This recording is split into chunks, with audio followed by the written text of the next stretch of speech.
Welcome back to Global Spiritual Revolution Radio and Media Group out of Long Island, New York. You can call us in right now at 929-477-3997. Again, believe it, that is 929-477-3997. Now, if you live outside of the continental United States of America, you can call us in right now at 1-929-477-3997. Again, beloved, that is 1-929-477-3997. You can also email us your questions tonight at globalspiritualrevolutionradio@yahoo.com. Again, beloved, that is globalspiritualrevolutionradio@yahoo.com. Now, Global Spiritual Revolution Radio and Media Group can be heard nationally and internationally each and every Sunday morning at 10 a.m. on the Talk America Radio Network out of Dallas, Texas. Now, beloved, the Talk America Radio Network is the new dominant force in conservative talk radio. Amen. Also, we are part of the iHeart Media Group in the iHeart Radio Network, also here in New York City, New York, 929-477-3997. And we have back with us one of the most powerful men of God, patriots in this nation and around the world. Amen. I just want to present back to the Global Spiritual Revolution family tonight the Honorable Dr. Stephen Pidgeon. He is the world-renowned publisher, attorney, amen, a scholar when it comes to political science and the things concerning the Spirit of the Lord. Amen. And I am so excited to have back with us again the founder of the Covert Publishing Group there in Eureka, Montana. And please go to their website right now at www.cepher.net. Again, beloved, that is Cepher, capital CEPHER.net. Dr. Stephen Pidgeon, thank you so much, sir, for taking time out of your busy schedule to be back with us tonight, only here on Global Spiritual Revolution Radio. Well, Bishop, it is really good to be with you again and to discuss the things we have on tap tonight. I am very excited. And can you lead us into the mind of God in prayer, man of God, as we enter into this broadcast this evening? Yes, it would be my great honor. And for all of those who are listening, let us now join together in our petition as we lift it to the throne to say, Heavenly Father, you who sees, you who knows, and you who comes to us and hears our petitions, we lift them to you now. Hear the voices of your children as we come to you tonight to raise these things before you. For many of us walk in the confusion that has been handed us in our daily lives by the leaders that have been placed above us and by those enemies who have been mingled among us, who cause strife and anarchy and disorder. But you are not a father of disorder, but a father of order, and one who loves his children. For your mercy endures forever, and your nature is loving kindness. We look to this in all things, lifting up your name with great praise, saying, hallelujah, hallelujah. Yes, glory. And that you might hear our voices here tonight as we come together that you would bless the words of both Bishop and myself, that we would speak out of both mercy but also out of truth concerning these things that are before you, and that your people might hear our words, that your truth would sift through no matter what is said, and that the hearts would be convicted to know what it is that you have in mind for your people in this country, what you have in mind for your people, and how we should walk out these days before us, to lead us into the green pastures, to lead us beside still waters, where your rod and your staff will comfort us, for your yoke is easy, your burden is light. We look to you in all things. Guide us tonight with your spirit and with your truth. We lift this to you in the blessed name of our Messiah now. Join it together in a single voice and saying, Amen. Thank you so much, man of God. I am so excited tonight. 929-477-3997. Again, beloved, that is 929-477-3997. Exposing the Las Vegas cover-up, part number 2. Man of God, the last time you were on, so powerful. And was so excited how you laid that foundation concerning the history and the origins of the deep state, and how you connected the dots of the past deep state to the present deep state, which we also call the shadow government, and connecting the shadow government, which is the deep state, to what's going on in Las Vegas. I just read something today, man of God, and that there are at least 4 of the 5 witnesses who said that they actually witnessed more than one shooter. And one of the witnesses, a young lady by the name of Kimberly Suchmel, and I might be mispronouncing her last name, capital Suchomel, Suchmel, was found dead at her apartment last week, and she gave detailed information, not just to the press, but to Sheriff Joe Lombardo there with the Las Vegas Police Department, where she saw more than just one shooter, and they found her dead in her apartment a week ago. What is going on here, man of God? If Stephen Paddock was the only shooter, why are we having witnesses who are missing? This Jesus Campos, who was supposed to be the security guard at the Mandalay Hotel. And this is interesting what I'm about to say, that this Jesus Campos has not just the same name, but the same social security number of a dead Latino child that died in 1993 by the name of Jesus Centera. What is going on here, man of God? Why the cover-up, number one? And number two, what's the end game of the global elite when it comes to this Las Vegas cover-up?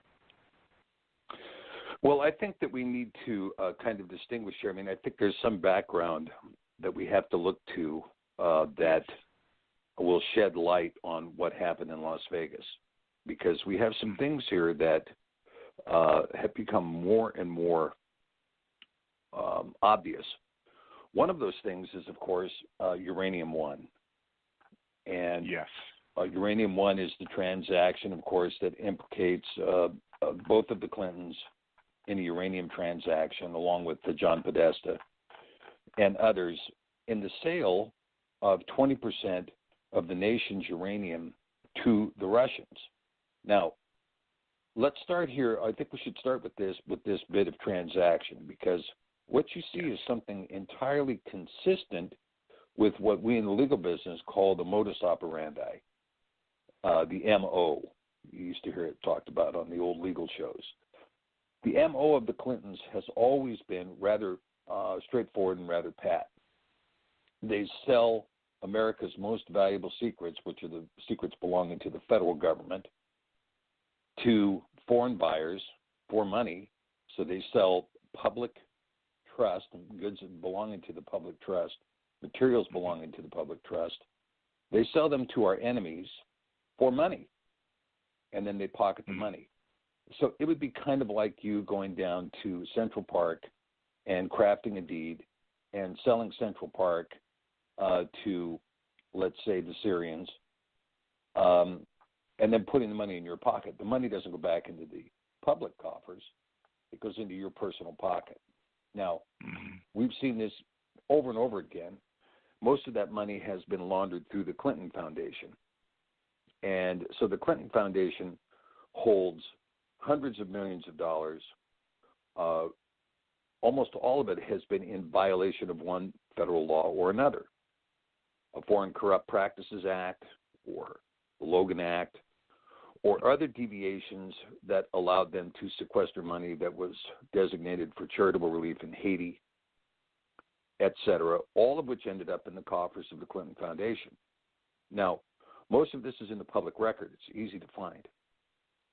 But the Uranium One transaction began with Bill Clinton's affiliation with a businessman out of Vancouver named Frank Giustra. And that name has become kind of important among people who know of the transactional background, because Frank Giustra is the one who introduced Bill Clinton to the president of Uzbekistan when they were beginning these transactions in uranium. But ultimately, this transaction of Uranium One and moving 20% of America's uranium into the hands of certain select Russian businessmen. This was an ongoing collusion between Hillary Clinton when she was at the head of the State Department as Secretary of State, and the Russians, using her husband, who was no longer in power, as a middleman. Now, this transaction is front and center now. The information that's on the table and the evidence that is surfacing and that is being supplemented daily by WikiLeaks shows a real pattern of taking, bribes, kickbacks, payments, illegal payments, and so forth for the selling of the American trust. Now, from my view, it's an act of treason, in addition to the other federal laws that it breaks, but most conspicuously, it's an act of treason.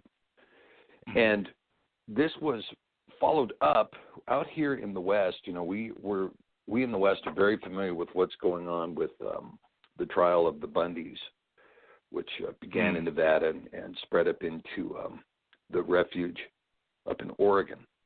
And these families are standing trial in both Nevada and in Oregon. Well, a lot of the land issue that rose in the Bundy family issue had to do with certain uranium stocks that had been transacted under the Uranium One deal. And, of course, Lavoy Finicum was shot to death of that particular confrontation at the Mollauer Refuge. So we have some issues here that are pretty big, pretty significant. And the information that is surfacing on Uranium One is sufficient to cause the Clintons and the Podestas and other people that are affiliated with that particular group to be indicted, arrested, convicted, tried, and sentenced. There's enough there. So, of course, what happens at that point is you're looking for something that will distract, something to change the news, right? Now, I'm not saying that Las Vegas was that distraction, because Las Vegas had a different impetus. We talked last time, Bishop, about the what was going on with ISIS in Iraq and Syria. And there's another factor that's been going on with ISIS as well, deployed in both Pakistan and Afghanistan, and it's been deployed in the Philippines. And I hate to keep drawing this back to the Philippines, but I'm going to. No, go right ahead. This is pretty much where my investigation has been going on what's been going on with Las Vegas. Yes, sir. So in Vegas, I think it's pretty clear now, and I think the evidence supports it, that with the death of this witness, there are many, many other witnesses now that testify. There are audio reports that testify concerning the kinds of weapons that were fired. there appear to be reports of the helicopter overhead firing on people, shooters within the crowd, multiple shooters. In fact, the last one that I think did any shooting at all is Stephen Paddock. And, of course, Russia has come forward and disclosed the fact that Paddock was a CIA gun deliverer, arms deliverer, a pilot who delivered weapons for the CIA, and that he was also an FBI informant. So he kind of had two hats on, and you can imagine that he wants to stay alive as a gun runner or whatever, and the best way to do that is to inform the FBI of what you're doing. Yes. So him being in that employ, now there is an airline that was also involved in potentially bringing these guns in. We think the guns came in through Chicago. So the guns came in through Chicago, but the shooters didn't come in through Chicago. The shooters came in, I believe, through LAX. Anyway, you mentioned Jesus Campos. Yes. Now, Jesus Campos, it is very common inside the operations of the covert agencies to use the Social Security numbers of dead people. I'll give you an example. The leading example of using the Social Security number of a dead person would be Barack Hussein Obama. Yes. Who at one time had 22 Social Security numbers associated with his name.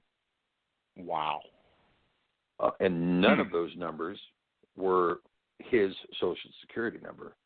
The one that he ended up using when he was in the White House was issued in Connecticut, a state where he never lived, and it was actually issued to a fellow who died in 1981. Those Social Security numbers, using someone else, using the Social Security number of the dead is a common trait of some of these perpetrators inside the deep state, whether they be inside an agency or outside an agency. For instance, the Weathermen, which was a group of terrorists in the 1960s, many of them had gotten convicted. There were 8 of them that I believe were convicted for bombing federal facilities and killing people, actually. 2 leaders of the Weathermen who escaped, of course, was Bernardine Dorn and Bill Ayers. Bernardine Dorn now sits on the board of directors for the American Bar Association and is a very influential voice as to who gets into law school and who doesn't. Bill Ayers, you recall, admitted in public that he was the one who wrote the book Dreams of My Father for Barack Obama, which was an interesting title, but was patent fiction. And there are so many things that go into the history and the life of Barack Obama that, Barack Obama, this is one of the things that I feel bad for him, actually, because he himself, the person that he was born, his birth name, has never been associated with what he did as president. So whether he did good or evil, the person he was born as did not receive the Pulitzer Prize. The person whose name he was born into did not arise at the presidency. It was a facade. It was a persona that was developed by the CIA expressly for CIA purposes. And the CIA, of course, is controlled by certain leaders in the deep state who have proposed a new world order and who have done everything they possibly can to create that new world order. If you recall, a certain president, H.W. Bush, on September 11th, 1991, gave a speech announcing the New World Order. And it was 10 years later to the day that, in fact, we had the New World Order. Wow. Yeah. So given that consideration, so what you see is, and it was H.W. Bush who had been controlling the CIA even during the Nixon years. Now, to give you an idea of how far back this goes, and I'm going to try to give H.W. Bush some credit here and not all denigration. Let's say that there were some patriotic bones in his body. Right. I'm not sure I agree with that, but let's say there were. Yes. First of all, H.W. Bush was photographed in front of the Daily in Daily Plaza in front of the book depository during the assassination of JFK. And he was, in fact, arrested and interrogated for 4 hours. And he explained to the Dallas police that he was CIA, and so they let him go. But he was right in front of the book depository from which allegedly Lee Harvey Oswald fired a weapon. Now, let's continue. He had moved into the Nixon administration in 1966. He became head of the CIA. And during the Nixon administration, you had this problem called the Vietnam War. Now, part of the reason we were in Vietnam, and it might have been the majority reason, it's the same reason we're in Afghanistan and that we've been there now for 16 years, has to do with controlling heroin traffic. Before we entered into Vietnam, the French controlled the heroin traffic out of Cambodia, Laos, and Vietnam. It was called the Golden Triangle.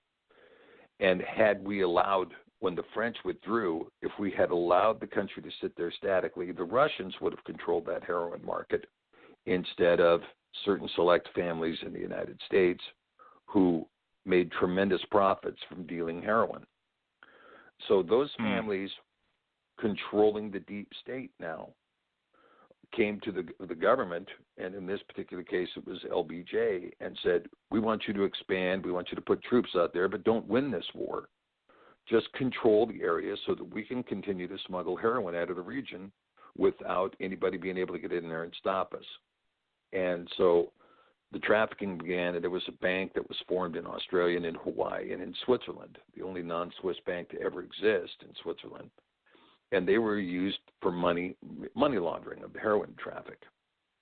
All of this was detailed in some of the press in 1980 and 81. I think the San Jose Mercury News had a great deal of information on this. So what you see was all this heroin traffic. Well, when we got to the riots of 1968 and 69 and the problems that began to emerge more in 1970, 71, Richard Nixon was really getting to a point where he had to do something about the war, and so he eventually said, we're not going to win it, we're just going to pull out and get out. And so he made that decision after he was reelected, and for making that decision, he was promptly impeached.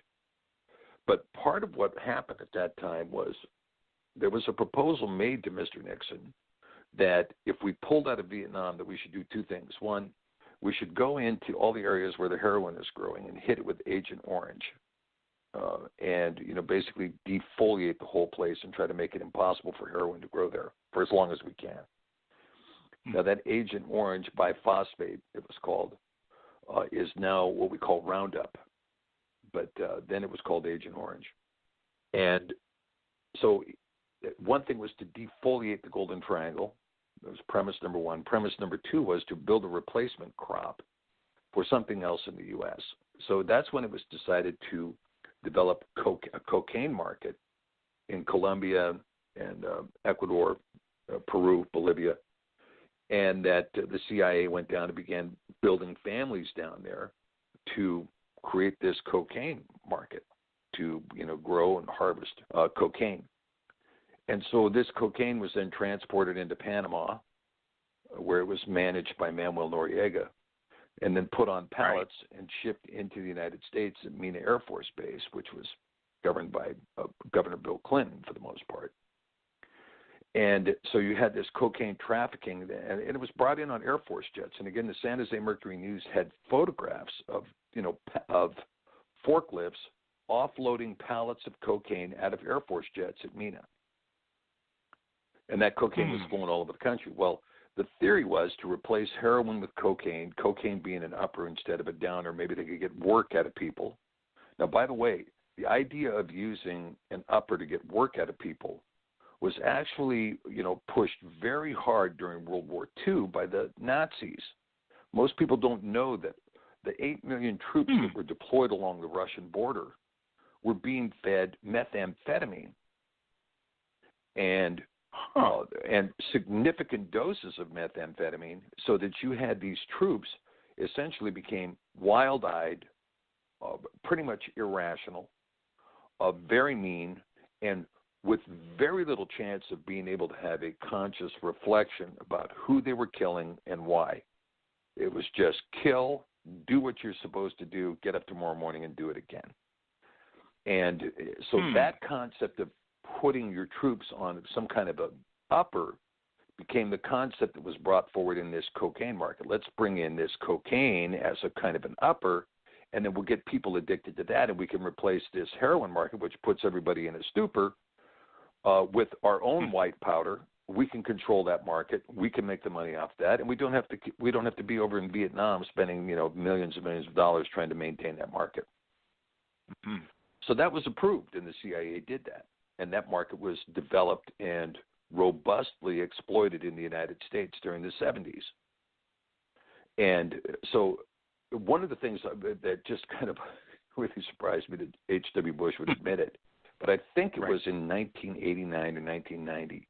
He said, one of our top objectives is to get the street price of cocaine back up, from where it was, because it had plummeted to some low number. And he wasn't making enough money on the cocaine, so they wanted to make sure they had more busts going on and, restrict the supply a little bit so they could get the price back up. And so this cocaine market became pretty viable, pretty strong. Well, that didn't stop the heroin market in Afghanistan from beginning to bloom. The Russians saw it, and Brezhnev moved in to try to grab that crop, right? And it was only in 2001 that we were able to take that crop away from the Russians by our invasion of Afghanistan, claiming Osama bin Laden had been responsible for 9/11. Although Osama bin Laden never took credit for 9/11. And in fact, the mastermind was supposedly the Sheikh Khalid, whatever his name was, that they had arrested in Pakistan. And so you have all these anomalies going on, but most of it is circulating around the proliferation and sale of illegal drugs in the United States and throughout the world. And so the deep state, most of which the CIA, most of which was run by Papa Bush, he took over the CIA in '66, and Ronald Reagan decided to make him his vice presidential candidate to keep, they have a saying, right, keep your enemies closer, right? Yes. And so he brought Bush in as vice president, and of course, Bush the following year, the son of one of his associates in Zapata Oil is the one who shot Reagan the following year. And of course, Reagan didn't die, but it did compromise his presidency. And so you see yet another president being shot, and and H.W. Bush standing there at Daley Plaza watching it happen. So this goes on. Now the CIA continues to evolve, continues to grow, and by the time you get into the 1980s, there was so much counterfeit money being produced because Jimmy Carter had given a printing press to the Shah of Iran, printing those, and H.W. Bush was instructed by Ronald Reagan to get that printing press back. And so he went to the Iranians and said, we want the printing press. And the Iranians said, we want $400 million. And Bush said, okay, well, where can I get it? Well, he found the money in a Panamanian bank account of one of the top cocaine dealing families, the Escobar family. And he raided that bank account, took the money, bought the machine, printed up $800 million in falsified bills, dropped $400 million back into Escobar's account, and used the other $400 million to fund the Contras in Nicaragua. So enter the concept of funding revolution and regime change in foreign countries through counterfeit money. Okay, that concept entered in big time right there in the 80s. Now, of course, Escobar found out, was mad that all the money in his bank account was counterfeit, started screaming. Manuel Noriega started screaming. Escobar and his family were wiped out, and Manuel Noriega was arrested and put in prison where no one can talk to him. So we begin to see the history now of what's going on with the deep state. The deep state becomes self-financed through drug dealing and arms dealing. By the time we get into this century, it's not just drugs dealing and arms dealing, but it's also human trafficking. Right. And so we begin to see that there's a civil war going on between the deep state, like the deep state in Pakistan, the deep state in Iraq, the deep state in Syria, and the U.S. federal government. We're fighting ourselves. Right. And so one of these deployments was, of course, the Islamic State of Iraq and Syria, ISIS, also known as ISIL. And this group, engaged in some of the greatest barbarity ever seen. Wow. And the kinds of things that they would do in terms of slaughtering children and selling 6-year-old girls into sex slavery and burning people alive and beheading Christians on the beach and on and on and on. It went nonstop with these. And then destroying historic artifacts and temples and blowing up, sculptures off the wall in Afghanistan. I mean, it just went on and on and on. Well, Trump said, I'm gonna blast them. I'm gonna bomb them. Yes. And he has been doing just exactly that. Now, Russia has succeeded in virtually exterminating ISIS out of Syria. Yes. But the United States has succeeded in exterminating ISIS out of Iraq. And so all the momentum that was put forward by the deep state to try to create a Kurdistan, to try to divide Syria so a pipeline could go through, all of this effort that has happened has now been curtailed, and the structural integrity of the nation of Syria and of Iraq has been maintained. So essentially, Trump has gone back and restored the victory that was achieved by G.W. Bush in Iraq and that Barack Obama had fettered away. So right. With that victory in place now, we begin to see that there is still some agitation. Well, there was another place where ISIS was able to rear its head, and that was that we have this outspoken president down there in the Philippines, Duterte. Duterte was very outspoken, did not like Barack Obama. He said some very negative things about him, openly, publicly, and told him, we don't want you to come to this country at all. Don't come over here saying anything. We don't even want to see you. And so as a result, we kind of said, well, that guy's a little out of hand. And so we tried to, temper our relations with him. However, as soon as that happened, Duterte said, well, I'm going to go get some, munitions from someone else. So he talked to Vladimir Putin. And the day he flew to Moscow to visit with Vladimir Putin to arrange an arms transaction, ISIS fighters began shooting up the neighborhood in the Philippines. And so Duterte had to come back and he had to curtail those ISIS fighters. Take a look at the true picture of Jesus Campos. You will see that he is not the guy that appeared on Ellen DeGeneres. Right. Different guy. Right? That's it. Yes, sir. The Jesus Campos who appeared on Ellen DeGeneres, well, I'm just a nice security guard who's doing this, that, and the other thing.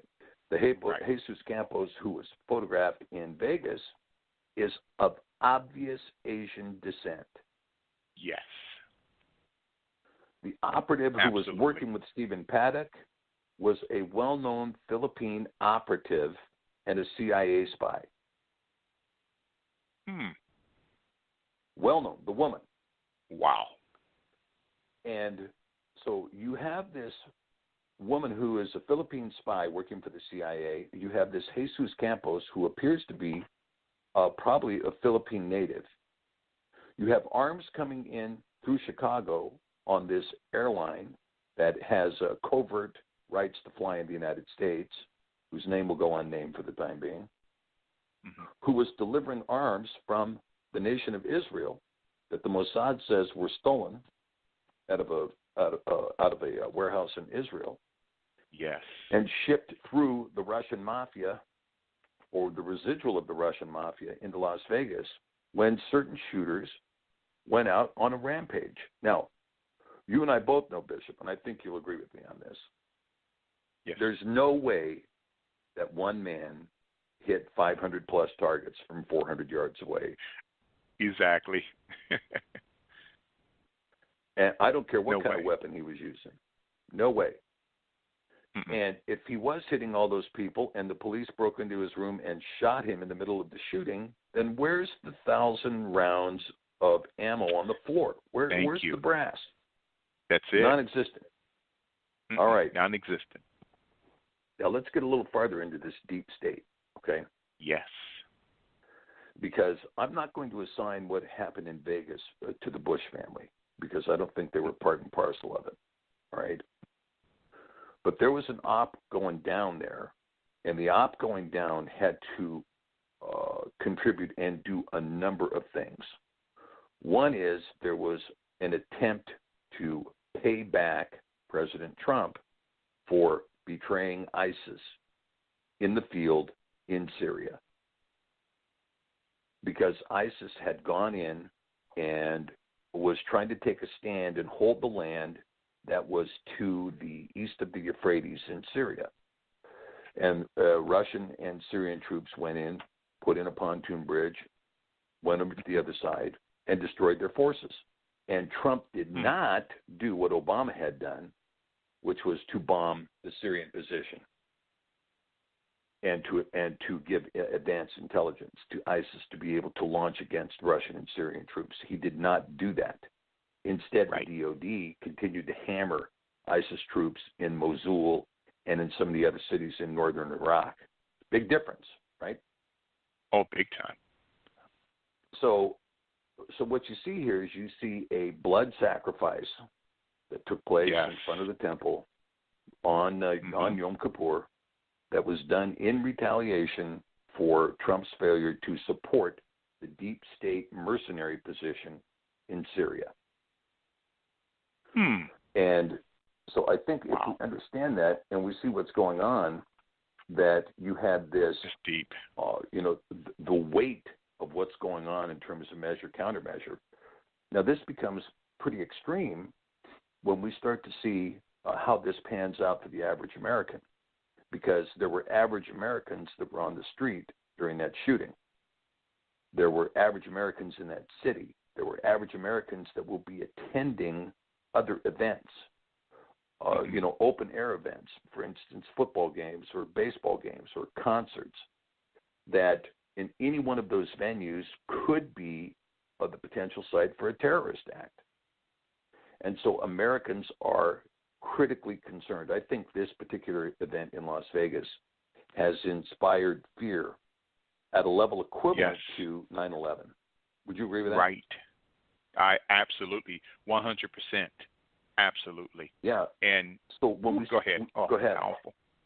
It's interesting, Doctor, because I'm telling you, from the last time even tonight, it is so amazing and powerful. You're such a gifted teacher, and how you're laying the foundation for what's happening today by going back into the history of the deep state. I got an email today from a friend of a friend. This friend of a friend has a nephew who works for the FBI in the Detroit, Michigan field office, and said that this particular FBI agent, a friend of a friend, I won't name him to protect his identity, that according to the stock exchange, the Security and Exchange Commission, that there was an unusual dumping of stock, of MGM Grand stock, 1 week before the shooting. Now, MGM Grand and Resorts owns the Mandalay Bay Hotel, and that there is a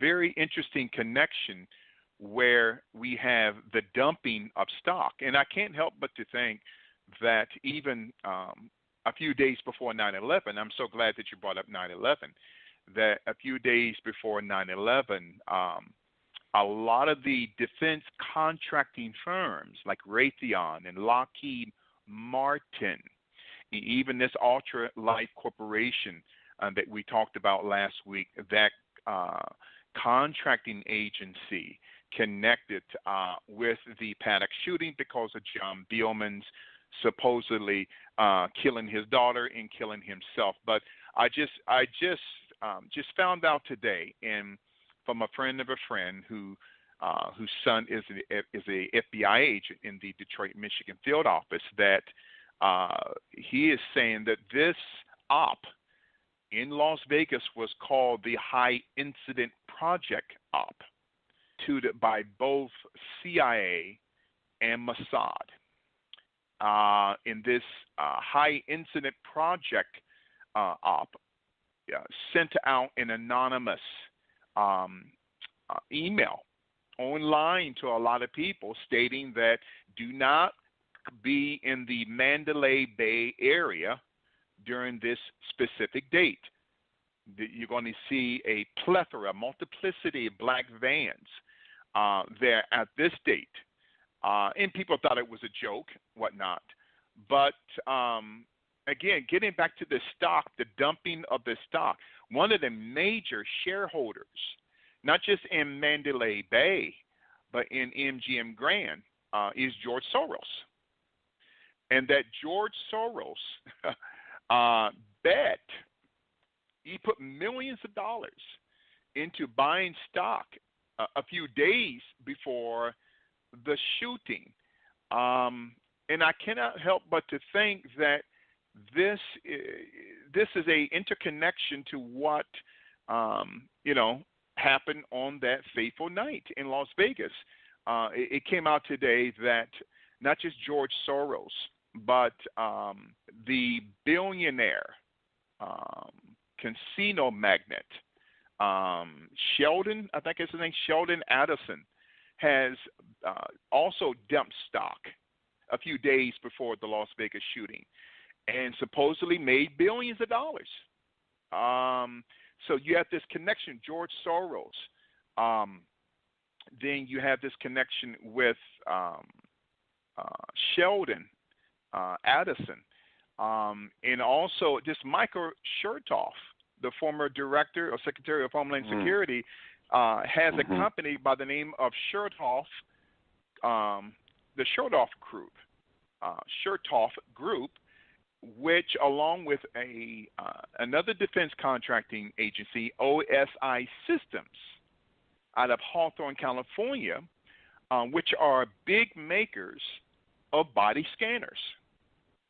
Let's talk about the body scanners for just go right ahead, ahead, Bishop. This is powerful. Okay, I mean, these body scanners were such a disgusting thing. Okay. Yes. And now I want to go back and let's just try to employ the reasoning here that was used. Okay. Yes. The body scanners, which was an organization owned by, or managed by, or at least with whom Michael Chertoff had affiliation. Michael Chertoff shows up at Homeland Security. He's appointed by George Bush to handle Homeland Security. Well, supposedly, some guy gets on a plane in Amsterdam with paying cash for a one-way ticket with no passport. All right, now I want to try to just go down this path here for just a minute. How totally impossible that was for that to happen. Okay, I've flown through Amsterdam several times, and Amsterdam is one of the most secure airports in Europe because, of course, there's drugs and et cetera in Amsterdam. So when you fly into Amsterdam, they carefully check you. When you fly out of Amsterdam, they carefully check you, much more than they do, say, in Frankfurt or in London. Okay, so the last time I flew out of Frankfurt, to give you an example, not only did they check the passports, not only did they scan all our luggage and all of this, but there was also an interviewer at a kiosk waiting there before we could enter into the gate where we would be boarding the plane, who interviewed us personally. What are you doing? Where are you coming from? Where are you going? What do you have in your bags?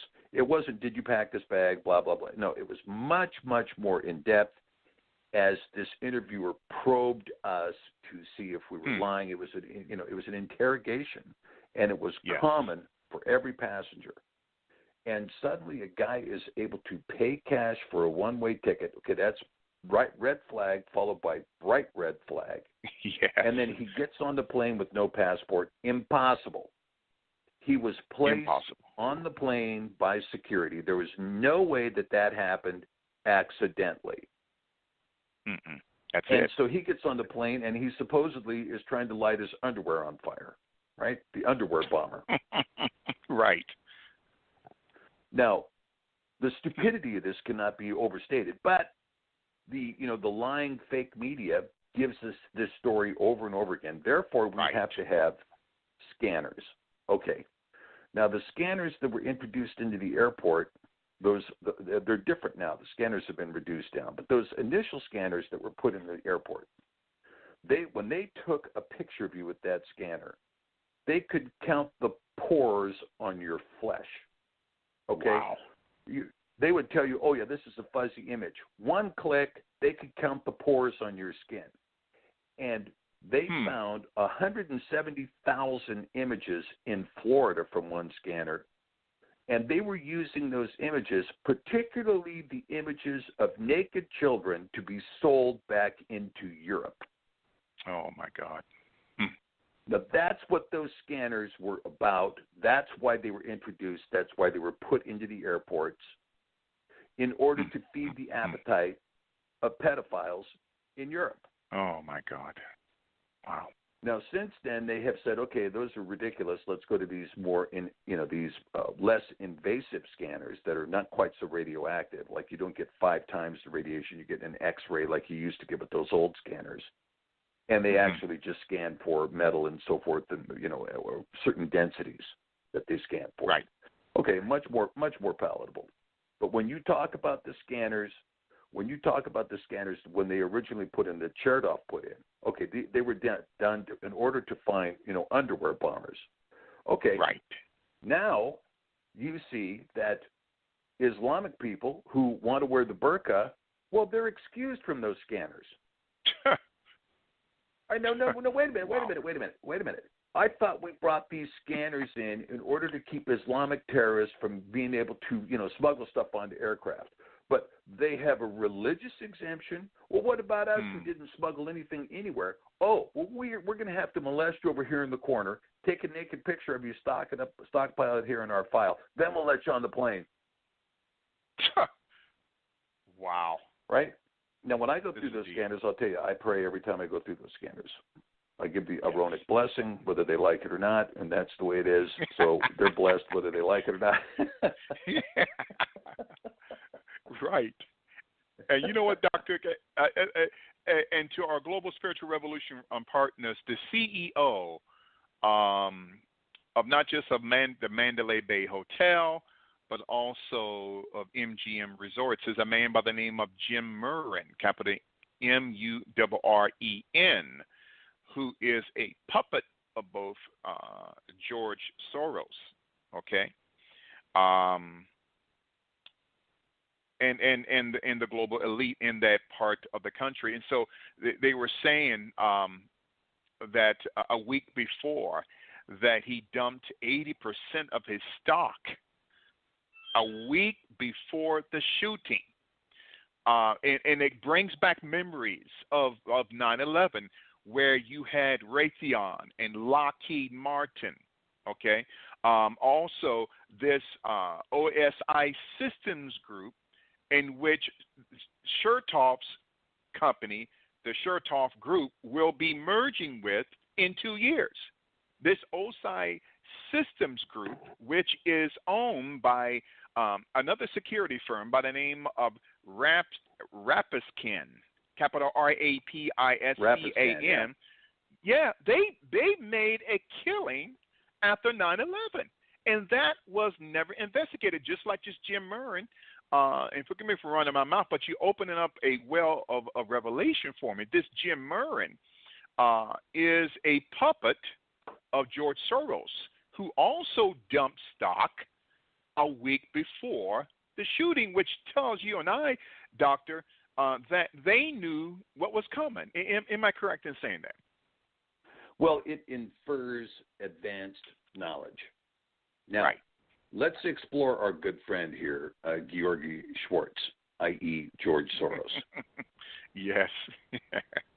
All right. That's good. Now, George Soros openly admitted that when he was 17 years old, he worked for the Nazis in Hungary, turning in Hungarian Jews and getting them placed into concentration camps, while he helped them seize the wealth that was left behind. So they would go into wealthy Jewish families and take the silverware and the paintings and the artwork and the expensive instruments. Later, they would take their gold teeth, right? Yes. And all of this money was collected. Okay? It was collected in certain numbered bank accounts, of which the numbers have never been released. But you're talking hundreds and hundreds of millions of dollars. Now, suddenly, this Nazi operative who was engaged in interring people into concentration camps and stealing their wealth shows up with a lot of money. Well, one wonders what money, in fact, that is. He has all this money, and he begins manipulation. Now, when I was in Eastern Europe, I did a lot of mission work in Eastern Europe in the early part of this century. And yes, sir. When I was in Eastern Europe, one year I was there in Russia, and I was there when George Soros got kicked out of the country. Now, he had had invested in the cell phone system initially in Moscow and St. Petersburg, and he supposedly bought a building and had his company set up there. Well, Vladimir Putin suspected that he was doing more than just running a cell phone company. And so there came a point where all of a sudden one day there were a bunch of guys in army uniforms kicking in the doors and grabbing all the computers, ripping them out of the wall, and taking them downtown. And Soros said, hey, you can't do that. I own this building. And Putin said, well, no, you don't. You bought it from somebody who had license to it from the Soviet Union, but actually the property belonged to so-and-so in the 1700s, and he's recaptured his deed. You're out, right? Right. So he kicks George Soros to the curb, and they banned him permanently for life from ever coming back into Russia. Well, Soros then went on to fund. He created this Open Society Foundation. Yes. And talk about he that. uses this Open Society Foundation as a agitation prop, and he funded the Rose Revolution in Georgia, which overthrew the government of Shevardnadze, in my opinion, rightfully. But anyway, he funded the Rose Revolution, and then he proceeded to fund the Orange Revolution in Ukraine. Now, the Orange Revolution brought in some interesting people into power, including Yulia Tymoshenko. Initially, this looked like a promising revolution because Yulia Tymoshenko, of course, was the one who said Ukraine can never stand on its feet before it gets on its knees before God. Right. And so, I mean, it looked like a lot of promise. There was a pastor there in Kiev who had gone there. The Russians had brought him in to teach him how to be a communist agitator in Africa. But the Soviet Union went bankrupt, and so there was no school. So he said, well, what am I going to do? Well, they said, well, go to the seminary. So he goes to a seminary, and he graduates, and he comes out, and he's like, I can't get a church. And they said, and so the Heavenly Father told him, look, stop preaching to the rich and the wealthy and start preaching to the junkies and the homeless. Yes. So he did, right? And he became a huge pastor in Kiev, and ultimately came to control 140 churches in Ukraine and Russia, and he was the head of the Pentecostal Union. That's Sunday Adelaja, right? Sunday Adelaja. Yes, had him on the show. Yep. Yeah, and so his life was beginning to make some serious changes in Ukraine, but Soros didn't stop agitating, and so he has scheduled in the United States a purple revolution. So you had a rose revolution in Georgia, you had an orange revolution in Ukraine, and he has a purple revolution scheduled in the United States. You'll often see Hillary Clinton wearing purple in solidarity with the purple revolution, right? Yep. Yes, sir. Now, I could tell you, Soros believes in free market capitalism in Ukraine and in Georgia, but he wants communist socialism in the United States, because he hates this country with a passion, because he's still in allegiance to the Third Reich. Yes. Okay. Now, we've cracked open this door, so we're going to go down this path. Yes, sir. What you see happening in this country right now, that the leadership that you see inside of the CIA and its operations is Fourth Reich operations. Okay? They are international socialists who seek the rise of the Nazi philosophy in this country. And these operatives are very well placed in Congress. They totally control the CIA, and they control the FBI. Wow. Just to give you a little history on that, the CIA began as the OSS. Operation Paperclip imported most of the leadership of the Nazi Gestapo and they were Yes. placed in positions of authority in the CIA.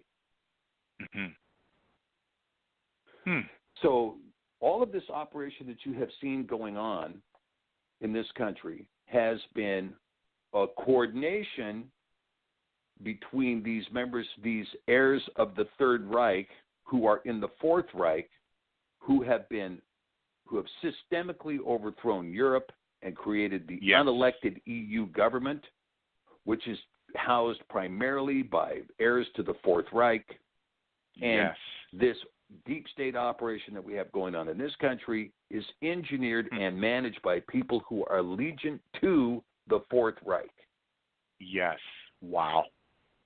So when you see, one of the things that Adolf Hitler said in 1937, he said, look, Nazism is much more fitted for an Islamic nation than a Christian nation. It doesn't work well in a Christian nation, but it would work perfectly well in an Islamic nation. And that expression has been the expression that has been adopted by the New World Order, who believes that their best chance of controlling under a Nazi Reich is to control an Islamic state. So you see Hillary Clinton completely destabilized Northern Africa.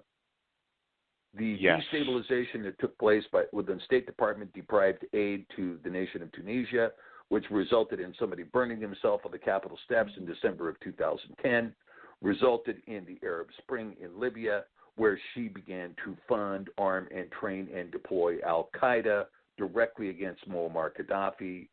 Then we went into Tripoli and bombed Muammar Gaddafi and killed his grandchildren with 110 cruise missiles. And we overthrew that government, destabilized that region, overthrew the government in Egypt and destabilized that. We overthrew the government in Yemen and destabilized that. And, of course, our target was Syria, to overthrow that government and to destabilize it as well. In the meantime, here comes 1.5 to 2.5, 3 million Islamic refugees into Europe. See? Right? Wow. Perfect. Talk about that. Now, you have Angela Merkel, also an heir to the Reich. Yes. Angela Merkel, well, we just have to get used to the fact that these people like to rape our daughters, and so, some of them are going to get killed, but, that's kind of collateral damage. And, some of you people may need to move out of the homes that you own so these people can have a place to live. Like you, get out. Let them live there. And, so this is what's going on in Europe. And then ultimately, they have this whole crowd of young men that you say, these guys have got a problem with citizenship. What we need to do here is put them in uniform and make them serve the EU army. Boom. Now you have an EU army that's full of Muslim young men from North Africa and the Middle East, okay, under the control of the Reich, telling the declining population of French in France, or the declining population of Germans in Germany, or the declining population of Italians in Italy, or the declining population of Spanish in Spain, this is the army. You're under martial law. You do what we tell you to do. And there is no vote. You don't get to vote out the president of the EU. He's in an unelected post, right? Right.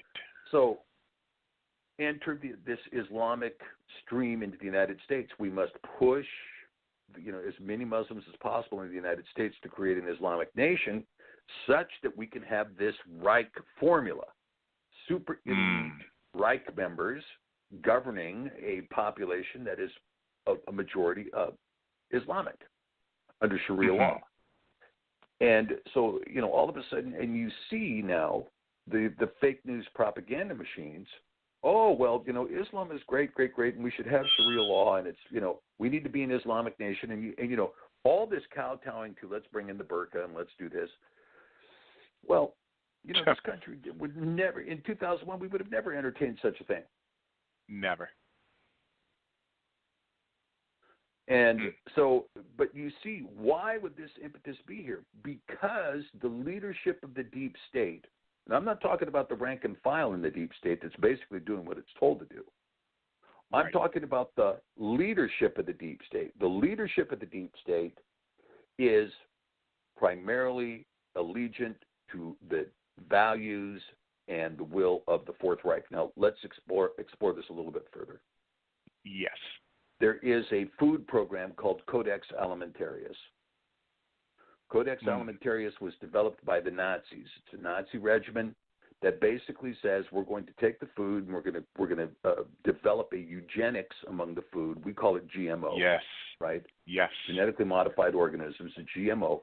We're going to develop a eugenics inside the food, the same we want to develop a genetics inside human beings, where we have a perfect race that we're going to build through eugenics. We're going to build perfect foods through eugenics. And this way we can manipulate whether or not there's any nutrition in the food that people eat or whether or not there's poisons in the food that people eat. And we can eliminate, all natural grown stuff in favor of our GMOs. This Codex Alimentarius has been almost completely achieved in the United States. It's almost complete. That was a Nazi concept, Codex Alimentarius, imported here. Okay, next schedule. The Nazi form of healthcare. Well, the Nazis had developed death panels during the reign of the Third Reich. And so if you were born disabled or deformed, or you developed a disease that was disabling or deforming, or you were aged and sickly, or whatever your situation might be, off to the death camp. There's no reason to feed you. You're a useless eater. And so one of the protocols that was developed in the United Nations under the rights of the child, that, by the way, that Hillary Clinton favored, was children have rights. Well, what rights did they have? Well, they have a right to have an abortion if they get pregnant by any means, and they have a right to commit suicide. Now, let's explore. Well, they have a right to, what do they call it? Not suicide, but it's a right of euthanasia, a right to end your own life. And this right can be not just exercised by the child who may want to end his life, but if the child is incapable of making their own decision, well, then a panel of well-thinking people can make the decision for the child. We understand how you feel. I know I wouldn't want to be alive if I was in your condition, and we've taken a vote, and therefore you're going to be euthanized, right? This is actually in the language of this Rights of the Child Charter that's under the United Nations. So this idea of having a death panel, so when Obamacare was initially proposed, there were many people who said there's death panels involved in Obamacare. And it was denied and denied, until, of course, Ezekiel Emanuel, Rahm Emanuel's brother, came forward and said, yeah, death panels, yeah. We want to have these people, these concerned people make a decision about whether or not you should get health care, whether, like a woman comes in at 55 with breast cancer. Sorry, you're 55, you've got breast cancer, too bad. Here's a couple of, pills, take 2 and drop dead, right? And but in the meantime, we'll pay for transgender surgery all day long, but not your breast cancer relief. See, right? And so this went. But the death panels were pointed out. Sarah Palin went ballistic, so you got death panels in there. Nobody believed her, but they did. And there was a specific exemption in Obamacare, not found in the bill, but found in the Treasury regulations that exempted those who practice Islam from having to participate in Obamacare. What they said was you could have a religious exemption to Obamacare if your religion had stated for at least 50 years, we don't do insurance. They believed at the time they passed that ordinance that would only apply to Islam, but they found out it also applied to the Amish. And when they found out it applied to the Amish, they began persecuting the Amish. So and this whole idea of those death panels and eliminating the deformed and the disabled and the elderly and the sick, or just eliminating them, killing them, that particular protocol was outlawed in the 1947 Nuremberg Code, and the doctors who proposed it, 7 of them were executed by the United States. And that 1947 Nuremberg Code also provided that, and in fact it is enshrined in as a human right at the United Nations, that you cannot inflict a medical procedure on another human being without their consent. You cannot. That's it. Well, yeah. Well, how about, we've got this, flu vaccine that everybody who works at this hospital must be vaccinated. Well, that's a violation of the 1947 Nuremberg Code. It's a crime against humanity.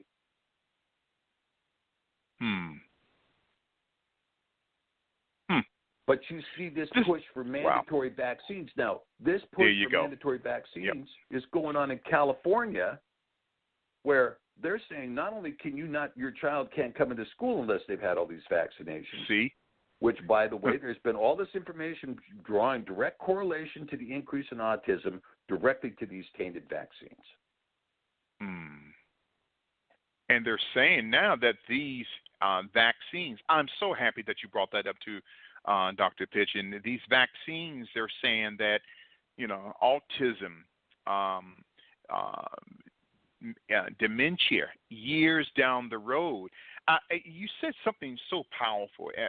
Oh my God! We've gone to another level tonight. We have with us Dr. Stephen Pidgeon as we are discussing exposing the Las Vegas cover-up, Part 2, only here on Global Spiritual Revolution Radio.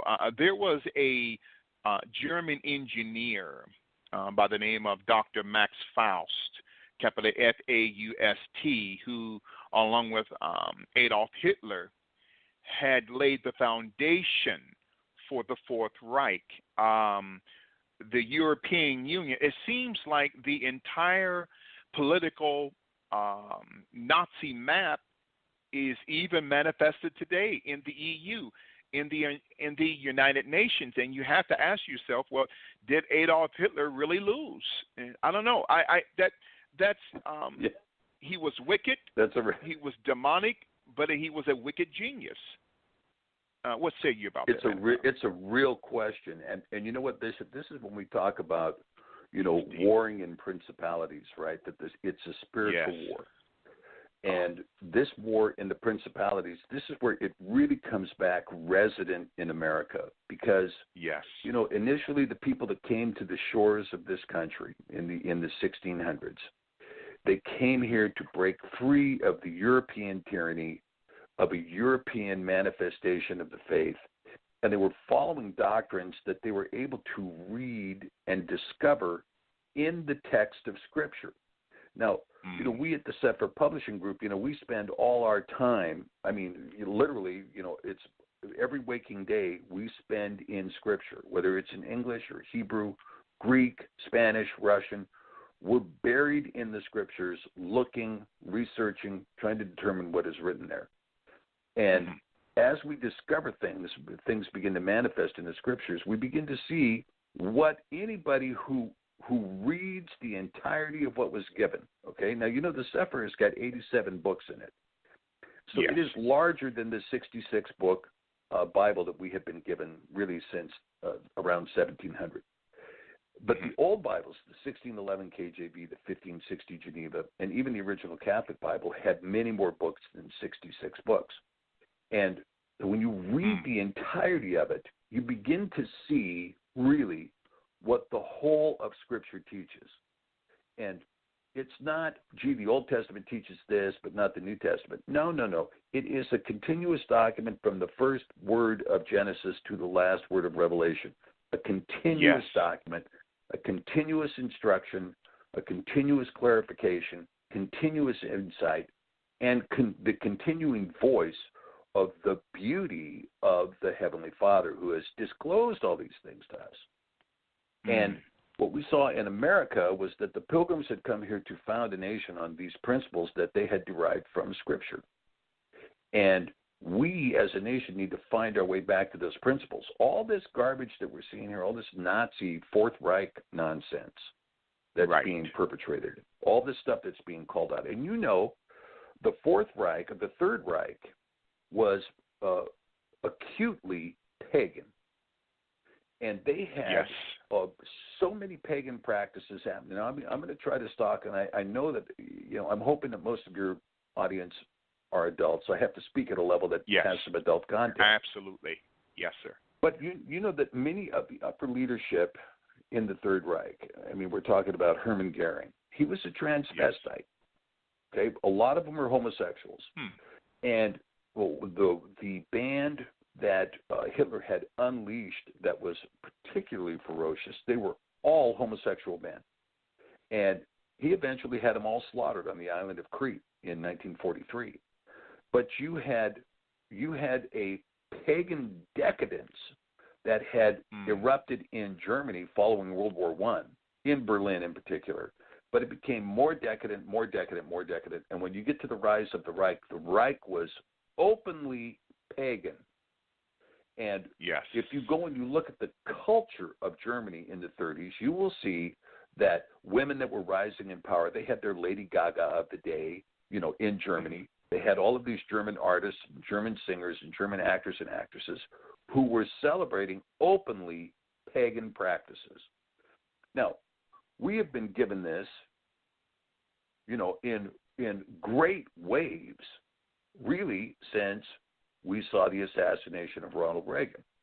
Thereafter, we start getting wave after wave after wave. I mean, if you look at what was handed to us, the three most successful musicians in the 1980s were Michael Jackson, who would later be accused of being a pedophile, Elton John, an open homosexual, and Madonna, who was openly sacrilegious, right, to the church.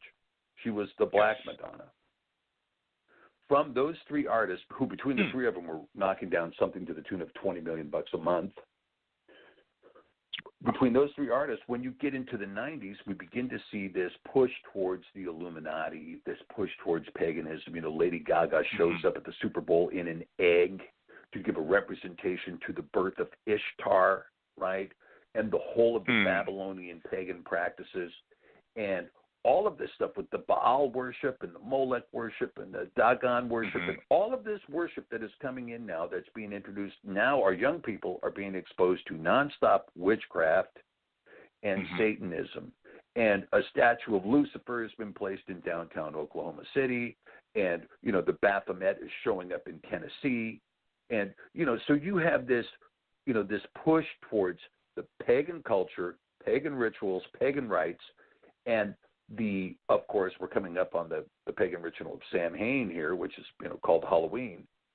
And as we get into these rituals, you begin to see that we too are being pushed into the same pagan milieu that were the Germans in the 1930s, only to see a fascist, National Socialist dictator, Hitler, rise up and slaughter 23 million people indiscriminately, discriminately, on the basis if he didn't like who they were. So he slaughters 23 million people in order to further his agenda. Now, Hitler, as you know, did not die in the bunker, right? The body they claimed was Hitler's. Turns out it was a woman. And so Hitler got out, and there's plenty of record about this. He got out, he went to Spain, he was in the Canary Islands for a while, and he didn't take a U-boat to South America. He flew to South America. And he built a house down there in Argentina. But ultimately, he ended up in the United States and died in the United States.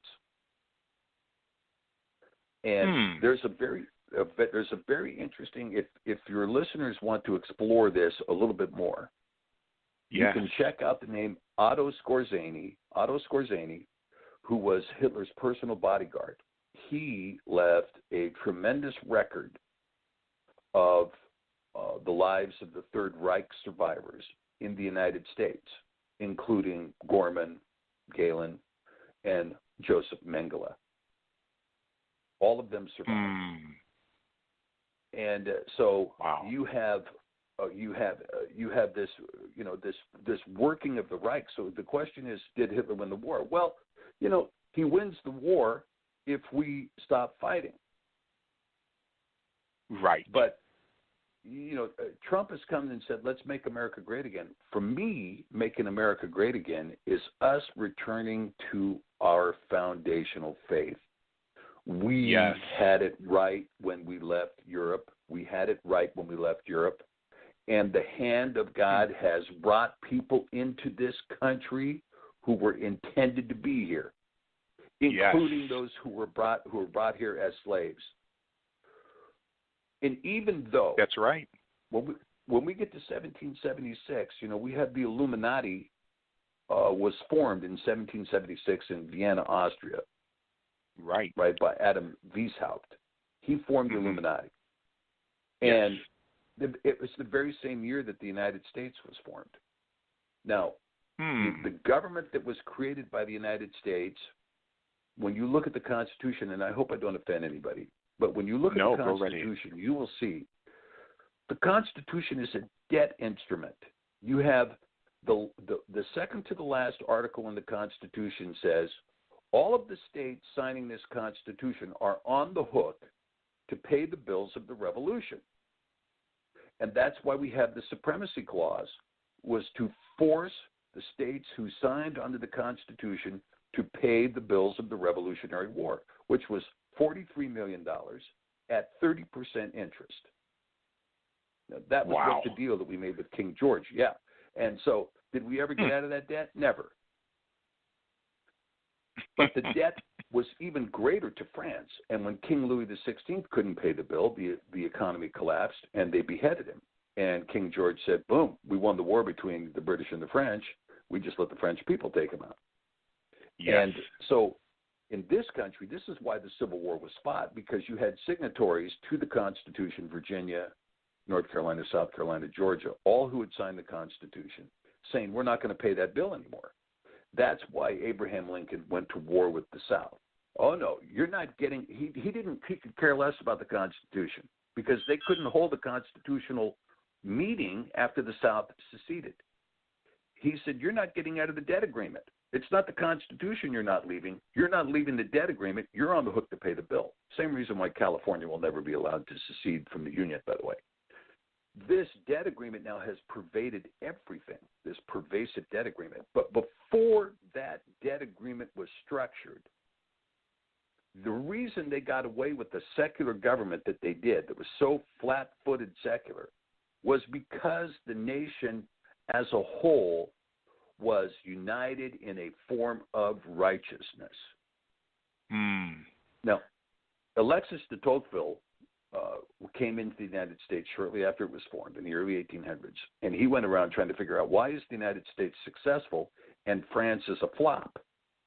And what he found was that the American citizens all had the same ethical foundation and they practiced the same morality to some degree.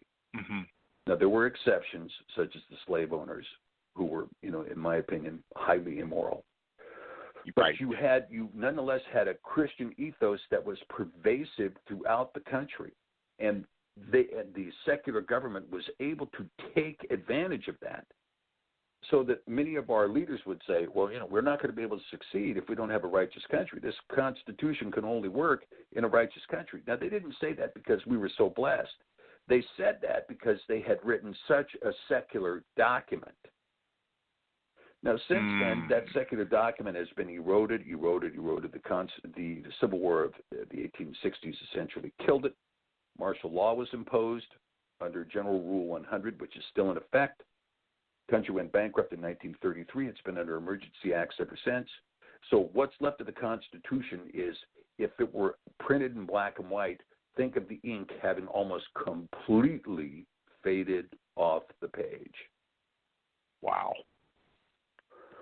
So, again, for us to return to a government where we can say, gee, we're the great America again, we need to be a great people again. And that means when you see this conspicuousness of the Third Reich or the Fourth Reich, when you see their promotion of the pagan habits, no, those are not righteous. That's not consistent with being an American. When you see the practice of, let's go shoot up Las Vegas, right?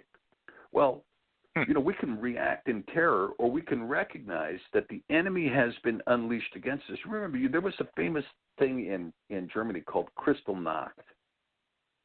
And it was a false flag that the Germans perpetrated, and called Kristallnacht. And when they perpetrated that false flag, the next day, Jews were banned from the country. And, all Jews must register, and the fascist dictatorial state began the following day. So you have these people like George Soros who are following the Nazi playbook. Let's see, page 232. Yes. Use Kristallnacht, right? And let's use Kristallnacht, and let's do it in Las Vegas where there's lots of glass, and we got to make sure that there's plenty of people dead. So they flipped the page. Now, do I know that George Soros was directly involved in that? I don't. There was some funding that took place to fund what took place there. I mean, that was $1 million op or more. Yes. Oh, yes. For it to be done. So there was a lot of money that hit the table there. And you have people from, it appears to be a deep state operation because there was foreknowledge about these investors who were able to liquidate a position. Right. So when you see all of these things, you have to ask yourself the question, who is playing on that side of the field? And do they have any loyalty to the United States whatsoever? Well, this is an internal corruption, Bishop, that what can we do about this? When you see the internal corruption, which is the average person saying, look, I'd like to love this country, I would, but I love money more. And I love the money being in my pocket more than I'm going to love this country. If it comes down to the Constitution or my bank account, I'll take my bank account. And so when you have that kind of consideration, and when you have the person making that consideration happens to be a U.S. senator or a U.S. congressman or the head of the FBI or the head of the CIA or somebody in the White House or the Secretary of State or even the president himself, I don't care about this country. I never liked this country to begin with. I was a hippie. I used to engage in civil revolution trying to tear this country down. I want a communist socialist state under Mao's Little Red Book. Why would I care about the nuclear secrets? Or why would I care about our MERV technology? Sell that stuff to those guys that hate us. They'll pay us a huge, dollar for it, and we'll put that in our own Swiss bank account. Hey, that's a great idea. Let's do it. Yeah. Right? It's a cancer. You made mention of John Podesta.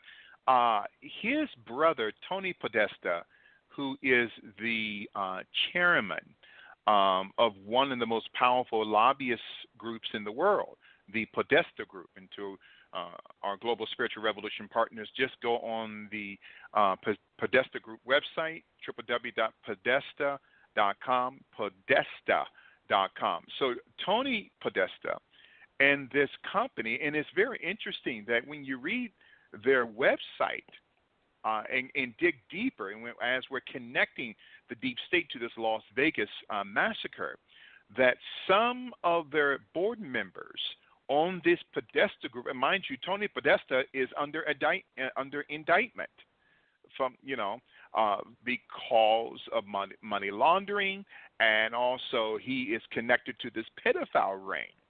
That's interesting. You talked about children that are being trafficked and that are being sold on the black market. Tony Podesta, on his board, sets people from CVS Corporation, Enterprise Holdings, Geico, PNC Bank, Pepco Holdings, and MGM Graham. Some of these people, including those of MGM Graham, of this Mr. Mueller, who is the CEO of MGM Graham, also sits on the board of governors for the Podesta Group.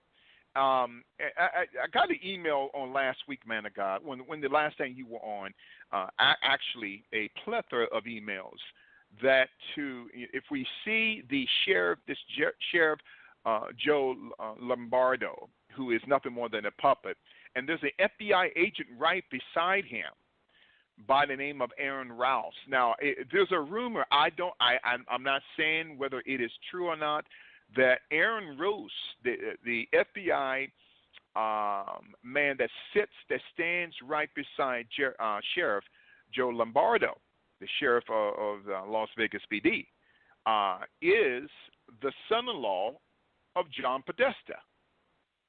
I don't know if that's true or not, but that rumor is gaining some traction. It's got some legs. And this Aaron Rouse, again, to our Global Spiritual Revolution partners, do some digging. He has this Aaron Rouse, is connected to John Podesta. I don't know if he is the son-in-law. It came out today in the New York Times that it's not Aaron Rouse, but the husband of John Podesta's daughter, Megan Podesta, is a man by the name of Gordon Rouse. And the New York Times said today that there's no connection, okay, between David Rouse and the daughter of John Podesta. And again, this pedophile ring, I believe there's 500 missing African American and Latino girls in Washington D.C. They're not found, man of God, and it seems like the deep state. And now you got this Harvey Weinstein mess. Harvey Weinstein in the Hollywood entertainment industrial complex are a part of what they call the Temple of Set, or SETI, capital S-E-T or capital S-E-T-I, which is a demonic satanic cult that's been in Hollywood since the early 70s. And so one of their logos is the swastika, and that term swastika also has the same interpretation as the term Satanism or Satanism, capital S-E-T-I-A-N-I-S-M. So connecting these demonic dots together, man of God, they've come up with 5 timelines. It seems like every other day they're coming up with a different timeline, as far as when Stephen Paddock checked into his hotel. Oh, it's on the 25th. No, it's on the 26th. I'm sorry, it's on the 20th. And so all this confusion, and this is the reason why we, the American people, do not trust our government. Am I correct in saying this, man of God?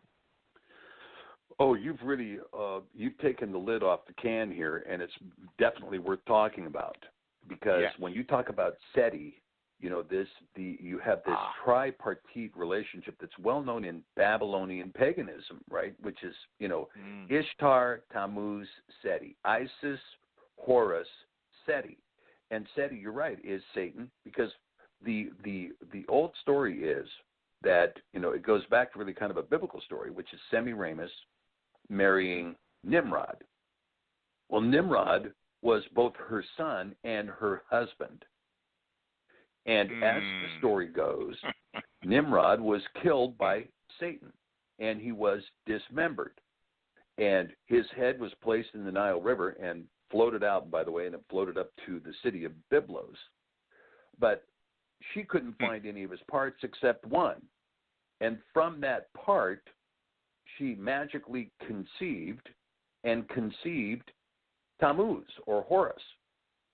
And so you see this image of Ishtar and Horus throughout the Middle East, and it was well ahead, literally over 1,000 years ahead of the coming of Messiah, this image of mother and child, or Ishtar and Horus. Now, the worshiping of Tammuz is specifically decried in the book of Jeremiah, as is making cakes to the queen of heaven, who was Ishtar. Although the word there for cakes is actually Havan, which means sacrificial wafers to this queen Ishtar. Now, Ishtar's symbol, there's a gate in Baghdad, the Ishtar Gate, that was obviously, it was the Temple of Ishtar. It was the gate to the Temple of Ishtar, and that gate was covered with swastikas because that's her mark. And so when you see this swastika, it's very much associated with Ishtar or Isis, or Astarte is also another name. Inanna is another name. And the son Horus or Tammuz. I mean, this is this Babylonian relationship. It's a Babylonian practice. It's it's the root paganism. Now, remember that Nimrod, who was also known as Mithras or Ninus, became the sun god, and Ishtar became the fertility goddess. Semiramis became Ishtar, the fertility goddess, right?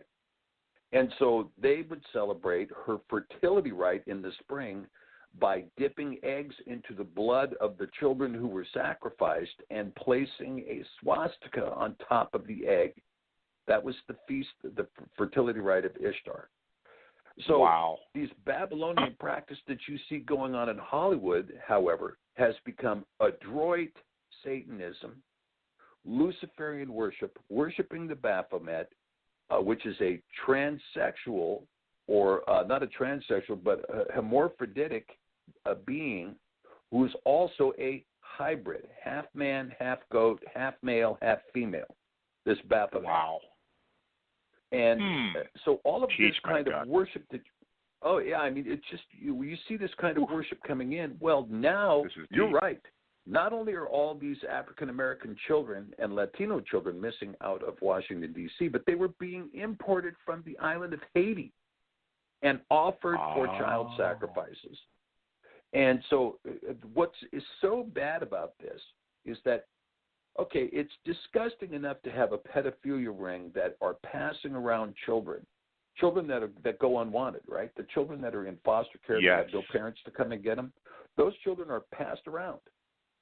And it'd be one thing if you're talking about, destroying these children through sexual predation.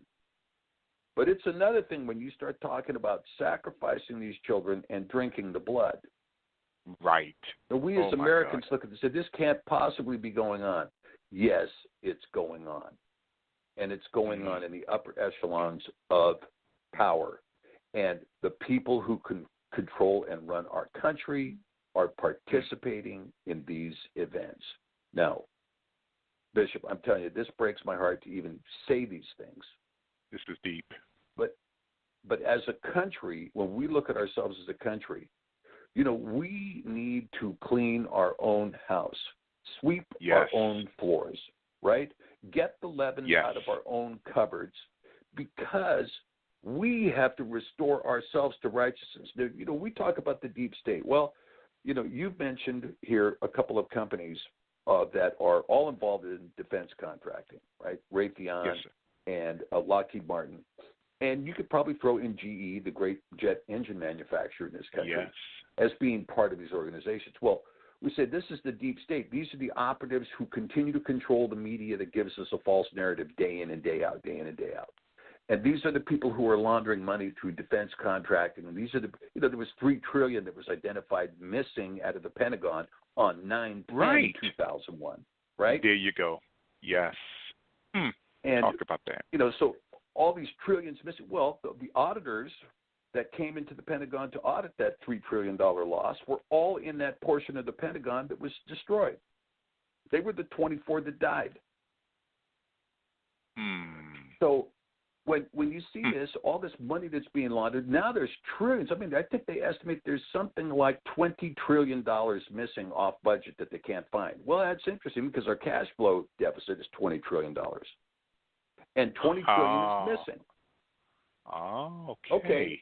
So you get this money laundering going around, and you get, but who is, so as one guy said, look, you can't really point to the CEO of Raytheon or the board of directors of Lockheed Martin, because it's not just them doing it. It is their shareholders demanding it from them.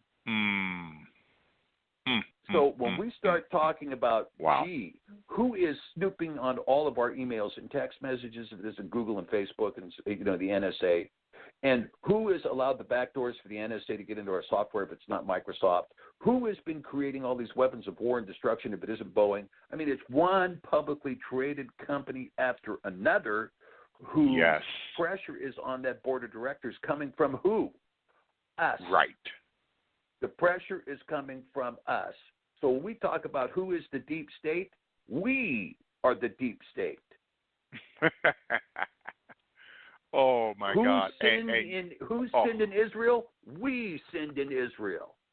That's deep. And you know what, Dr. Stephen, Dr. Pidgeon, I found out a few days ago, I saw on Facebook, and it was confirmed that you talk about satanic symbols. And I was doing some digging today about the Oreo cookie. And to all of our Global Spiritual Revolution partners, we have with us Dr. Stephen Pidgeon.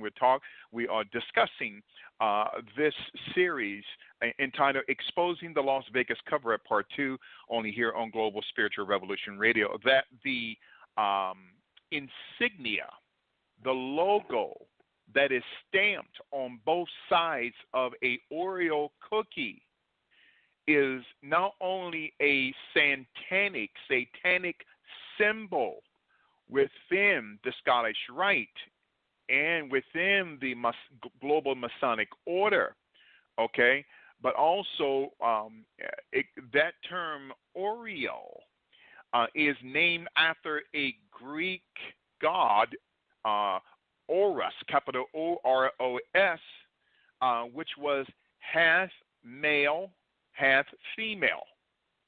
I kid you not, and I'll send that to you, Doctor, and to all of our Global Spiritual Revolution partners. The Oreo cookie. Now, there's got to be a template for that to stamp that occultic, that satanic, and mind you, and we talked about the temple ascet here a few, maybe about 15, 20 minutes ago. And one of the insignias or logos of the temple asceti, not just the swastika, is also this demonic cross that is grounded, okay, molded on both sides of this Oreo cookie. And so, man of God, this deep state, there are no bounds of their wickedness. Am I correct in saying this, sir? Well, let me share a couple with you. Oh, okay. Yes, sir. You know, we were playing a game called, I think it was called Dictionary. Anyway, you kind of take a word that nobody knows, and then you put the word out there, and then everybody kind of makes up their own definition, right? And it can be hilarious. We just laugh for days. Well, one of the words that came up was echidna. And, you know, I think I proposed it was a form of, you know, a dissected kidney. I forget what it was. But what it turns out to be, echidna is something else altogether. Echidna is the mother of demons, okay? And the mother of demons, and she has two dragon tails, okay, dragon tails. She's a woman from the waist up with two dragon tails. And she gave birth to Cerberus, who was the wicked hound, the three-headed hound, that would allow you to come into Hades but would not let you back out, okay? Now, Cerberus Capital was the group that bought GM's savings account and bought Chrysler Corporation's loan facility department. And, you know, with whom the Bush family and the Quayle family are associated. Cerberus Capital, the three-headed hound of hell. But Echidna, on the other hand, this half woman from the waist up, split-tailed from the waist down, is the logo for Starbucks coffee. Right. That's the Starbucks logo, right? Wow. You know, how about That's this one? amazing. In the Hebrew, you have a word for perversion or the sin of temptation, okay? And that word is Avon. Oh. Go ahead, teach, Doctor. Right? I mean, oh my God, we're exposing demons tonight. Oh, yeah. Oh, that's powerful. It's just, you know, Avon. one symbol after another. You know, how many? If you Google images that are associated with the name Lucifer, it will blow your mind. How many companies have named their companies after Lucifer? And you see that. This is deep. Go ahead. Oh, I'm so excited. I'm telling you. Correct me if I'm wrong, Dr. Pidgeon. Forgive me for cutting you off, but I'm so excited. There was a company called Lucent Technologies going back to the mid-'60s to around the middle part of the '80s. And the church exposed this term, Lucent Technologies. Because its root word actually means Lucifer's technology, and so we got Lucius or Lucent Technologies, and these again the cross, what they call the cross of Lorraine, a French occultic cross. That's part of the Oreo cookie as well. We've been eating these cookies and drinking this for decades. It's amazing. You're talking about this Las Vegas cover-up, but this thing is much deeper and more broader than just Las Vegas. I got to say this too. I'm getting a lot of questions about this Jim Murren, the CEO of MGM Resorts, that he is a supporter of same-sex marriage, and also he dumped a lot of his stock a week before the shooting. But getting back to these symbols, I also read today man of God, that according to both Greek and Middle Eastern mythology, there was a story called the fusion of Obris, capital Obris. Obris was half dragon, half lion in Greek and Middle Eastern mythology. But the fusion of this demon in both Greek and Middle Eastern mythology, I cannot help but to think these words, fusion and Obris. And do you know, man, the Holy Spirit spoke to me and said, fusion GPS and the Obris business intelligentsia, or the Obris business agency there in London, England. And the Holy Spirit was speaking to me today and stating that this Christopher David Steele, that was, and again, we're not getting away from what we're talking about concerning Las Vegas, but they're all interconnected. This former MI6 agent, Christopher David Steele, who took startup money to begin this secret intelligence consulting firm, Obris Business Intelligence, and that startup money came from MI6. And so the Holy Spirit was speaking to me from a spiritual standpoint concerning this Greek mythological demon, okay, this beastly demon, and then these words fusion, which Fusion GPS, which is a Washington, D.C. firm that was hired by both Hillary Clinton and John McCain. I know I'm going to get in trouble for this. Listen, I don't wish any evil upon John McCain. I don't wish any evil upon Lindsey Graham. But I'm telling you, these men are evil.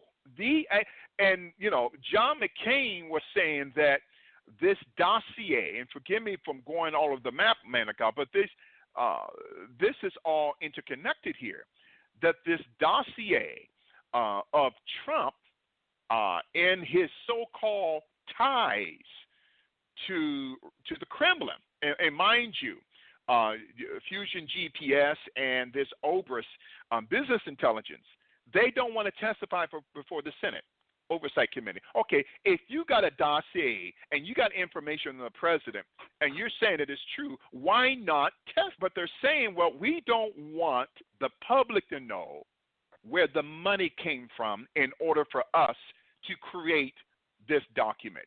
Where did the money come from? Was it from Hillary? Was it from Obama? And so this Fusion GPS and this Obris business intelligence consulting firm in London, England, it's all tied to not just the New World Order and the global Illuminati, but this Las Vegas mess. Again, I'll say this and I'll give the floor back over to you, man of God.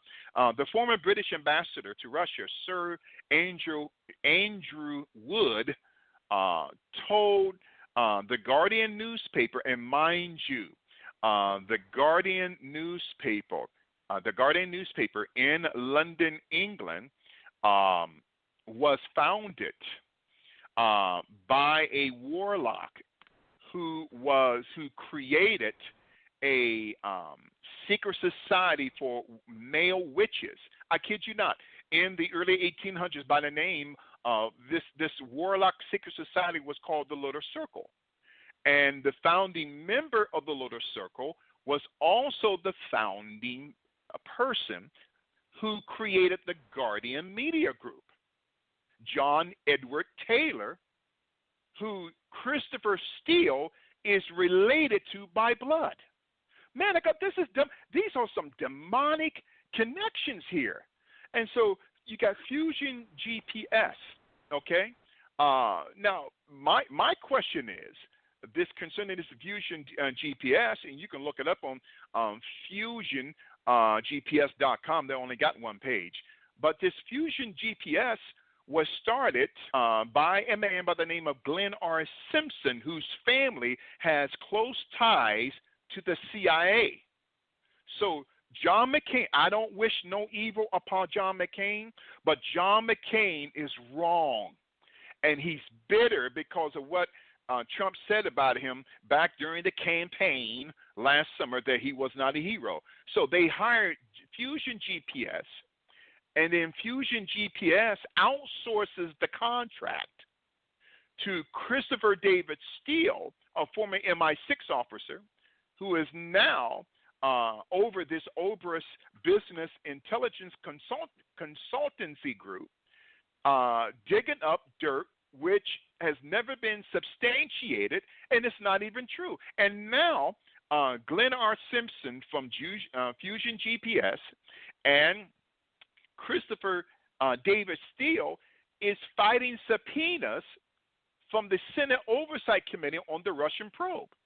Why? Okay, if this dossier is supposed to be the truth, why hide it? And they don't want to know where the money came from.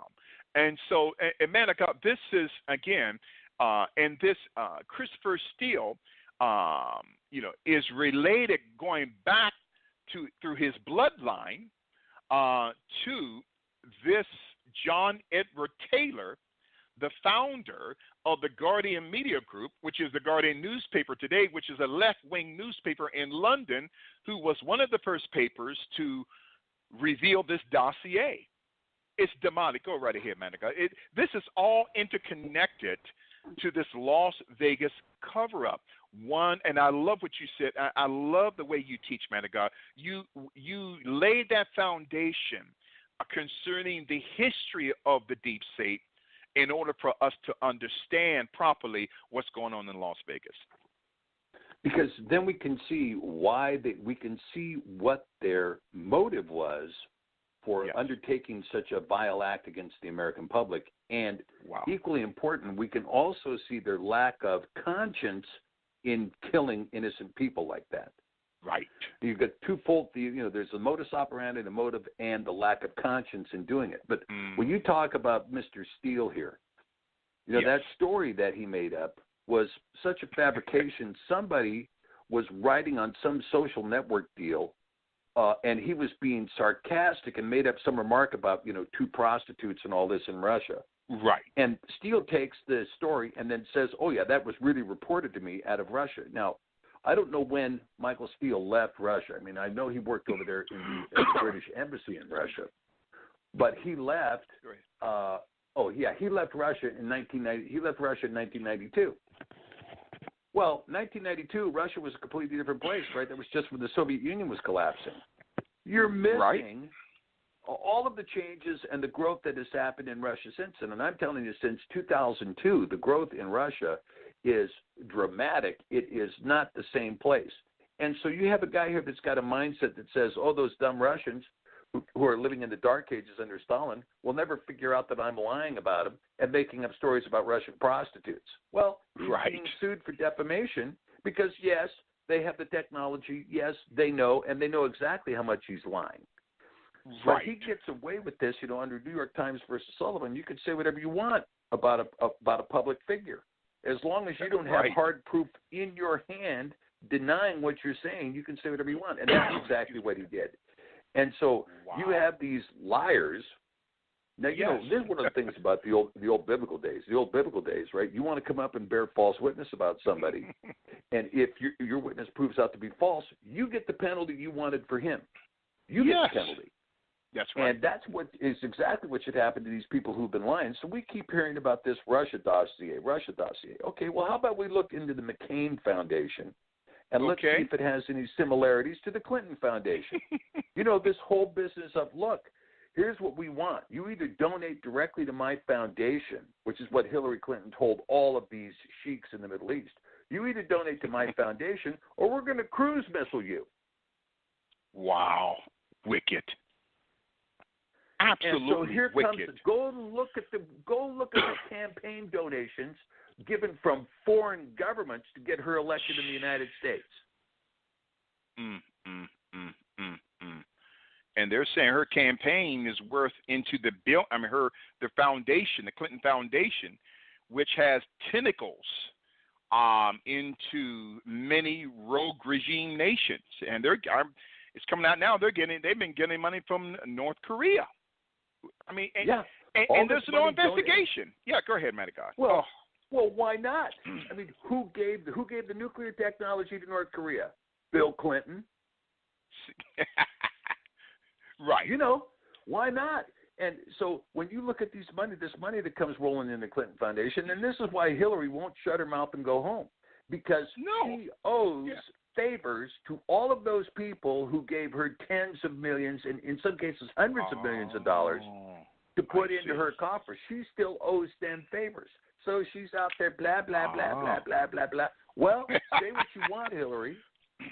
But the fact of the matter is you don't have any power, and you're not going to get any power in this country ever again. Right. Oh, man, I love that. And you know what, man of God, this is so interesting because, you know, again, exposing the Las Vegas Covert Part 2 with our teacher tonight, the Honorable Professor Dr. Stephen Pidgeon, amen, world-renowned attorney, author, amen, world-renowned CEO and founder of the Sefer Publishing Group there in Eureka, Montana. And before the broadcast is up tonight, we're going to give you information how Dr. Pidgeon will give you information how to obtain the F Sefer translation, which gives a translation and a transliteration of the original text. And we're going to give you information how to get that. Yeah, was it 7 months ago? In our remaining minutes, the Vault 7. I'm telling you, that scared the living daylights of the CIA. WikiLeaks. Again, this is connected to the Las Vegas cover-up. It's a global conspiracy here. The WikiLeaks Vault 7. They said in that article, I believe it came out through the Zero Hedge website, zerohedge.com, and you can look up the entire totality of this Vault 7. It gave the schematical structure of the CIA, assassination plots, how they can manipulate DNA, which they got from the Mossad. Also, the CIA, through this Vault 7 information, has information how they can control your car, a plane, I'm telling you, a truck. And when I read that report back in March, how the CIA can control your car, I thought about two people: Michael Hastings, the former journalist and author, a contributing editor to Rolling Stone magazine, and a reporter for the BuzzFeed news outlet. All of a sudden, gets assassinated. He drives his car into a tree and it blows up. No. Not just Michael Hastings, Paul Walker, Fast and the Furious. He had information that the money that was supposed to be going to the the tsunami survivors in the Philippines was being used to supply CIA black operations in the Philippines. And you're talking about Stephen Paddock's girlfriend, okay? And the a young ISIS woman fighters in the Philippines. Exactly. And Mary Lou Danley, who was on the so-called no-fly list, but all of a sudden she got to come.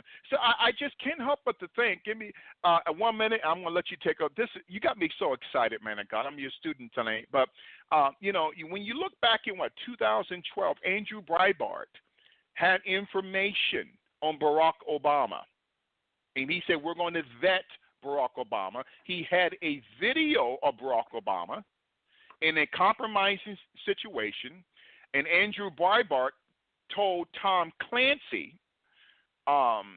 remember the Tom Clancy, one of the most powerful fictional writers, who died of a heart attack in October 1st, 2017.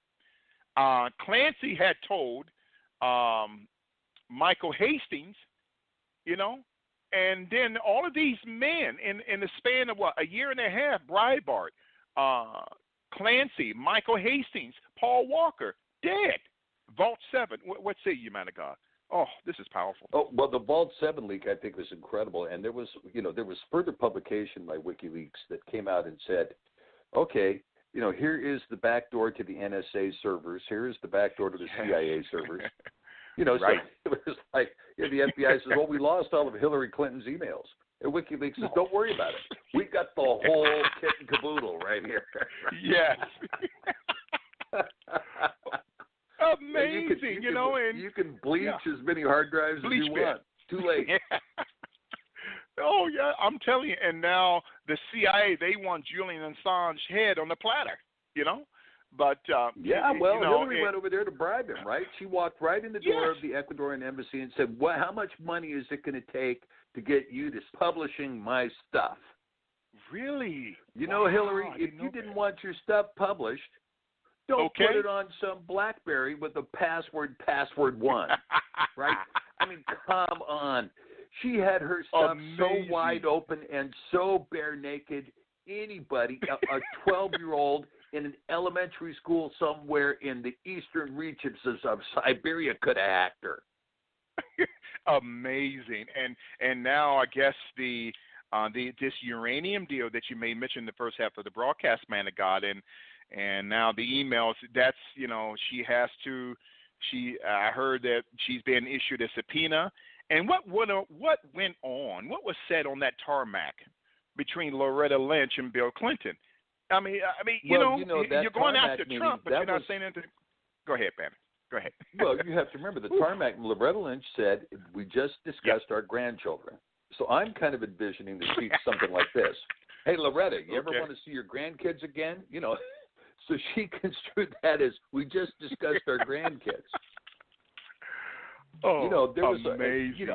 Meeting on the tarmac. I want to ask you, when was the last time you were able to get out of a plane on the tarmac at the Phoenix airport and then walk across the tarmac and get on somebody else's plane?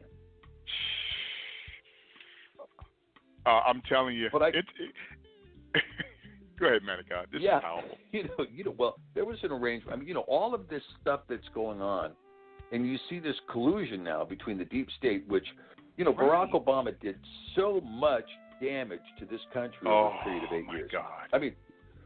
George Bush opened the doors, and Barack Obama walked in with a DA cat, and he proceeded to, destroy the country. He took 50% of the country, made them dependent upon the federal government, wiped out the expectation of an entire generation that they will live in America. No, you live in a dependency state that is becoming Islamic. That's what they told my children, right? Yes.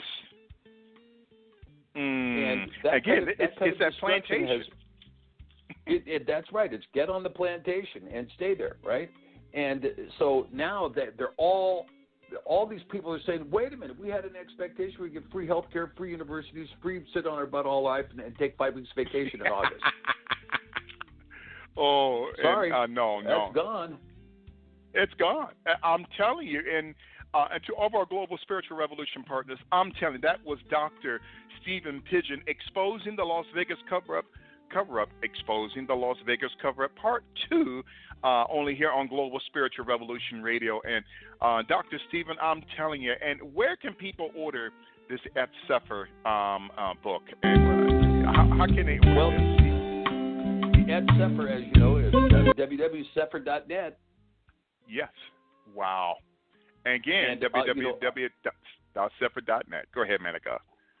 Yeah, I just want to thank you, Bishop, again for having me on to talk with you and to share your audience. The Sefer is a comprehensive restoration of sacred scripture in the English language, and we put a great deal of work into it. You will be blessed if you get a copy of the Sefer. You can also download the app through Google Play or through the the Apple Store or through Amazon as well. But it is just Sefer, CEPHER. And you can get the app or the book. And, we welcome all of your listeners to come and join us. We have a forum open on our website at sefer.net. My blogs are there. I've got almost 300 blogs up discussing the fine nuances of Scripture, and it can be easily accessed. There's no subscription fee. You just go there and read whatever you want. We have many scriptural samples, the preface up. We have an app. We have an app blog discussing how the app works and what its functionality is. So there's a lot of things there, and we would encourage your listeners if they've said, look, my scriptures are just not revealing the things that I need to know. We have a new transliteration for you. It restores the sacred name, 3,100 transliterated names. It includes the Aleph Tavs, the 29th chapter of Acts, the Book of Enoch, the Book of Jubilees, the Book of Jasher, the Book of 3 and 4 Ezra. Very important scriptures, a meaningful part of anybody's read. And so we've tried to restore what we used to have in this country. And we're praying that it's going to be a blessing for anyone who happens to pick up an Et Sefer. Thank you so much, Doctor. We cannot wait to have you back for part 3 of this, and I'm telling you, and it's interesting about this Malaysia MH37. I'll say this quickly: those out of the 329 passengers, 20 of them were Chinese nationals working for this free-scale semiconductor, which was a contracting agency out of Austin, Texas. Contracted out by the CIA, and at that time, they had these 20 Chinese nationals had a microchip, which gave birth to what they call cloaking technology, how to artificially increase or artificially decrease and destroy global stock markets, how to have planes and submarines and jets that go invisible. Of course, the plane disappeared. And the one man that has now is the sole owner of that patent microchip of cloaking technology is one Jacob Rothschild. Interesting, isn't it? Jacob Rothschild. So we're going to be posting this on YouTube on tomorrow night, probably tonight or tomorrow night, and we'll be posting this throughout social media, and we're going to have this broadcast on the Talk America Radio Network. Amen. Thank you so much, Doctor. We love you. Oh, man, what a program we had tonight. It was, I'm telling you, taught me so much, and we just thank God for you, and we love your ministry, and we cannot wait for you to come back. Well, blessings to you, Bishop, and thank you again for having me. Well, God bless you. And that was Dr. Stephen Pidgeon, only here on Global Spiritual Revolution Radio. Go to his website right now, www.sepher.net. That is sepher.net, and buy up all of the materials. And I guarantee you, you will be blessed in the name of the Lord Jesus Christ. We'll see you next time here on Global Spiritual Revolution Radio. God bless you in Jesus' mighty name.